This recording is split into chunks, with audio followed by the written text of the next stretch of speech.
साम्राज्य न्यूज, सामान्यांचा असामान्य आवाज। सोलापूर शहर आणि ग्रामीण भागात असलेल्या एका मोठ्या आणि नामांकित हॉस्पिटलवर गुरुवारी सकाळी इन्कम टॅक्सची रेड पडली आहे। सुमारे 5 तासाहून अधिक चौकशी सुरू असल्याची माहिती समोर आली आहे। पत्रकारांना ही माहिती मिळताच त्या हॉस्पिटलच्या परिसरात एकच गर्दी झाली आहे। बंद दरवाजाआड सर्व कागदपत्रांची तपासणी सुरू असल्याचं बोललं जात आहे। सोलापूर शहरातील 2 नामांकित डॉक्टरांच्या घरावरही आयकर विभागाचा छापा पडल्याचं बोललं जात आहे। याचबरोबर पंढरपुरातील विठ्ठल सहकारी साखर कारखान्याचे चेअरमन अभिजित पाटील यांच्या घरावरही आयकर विभागाचा छापा पडल्याची माहिती पंढरपूरच्या स्थानिक माध्यमातून कळते।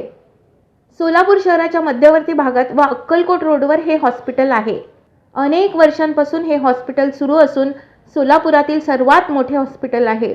या हॉस्पिटलमध्ये अनेक मोठ्या राजकीय नेत्यांचा पैसा गुंतल्याचं बोललं जात असून ये तो झांकी है, अभी बहुत सारा बाकी है अशी चर्चा सुरू झाली आहे।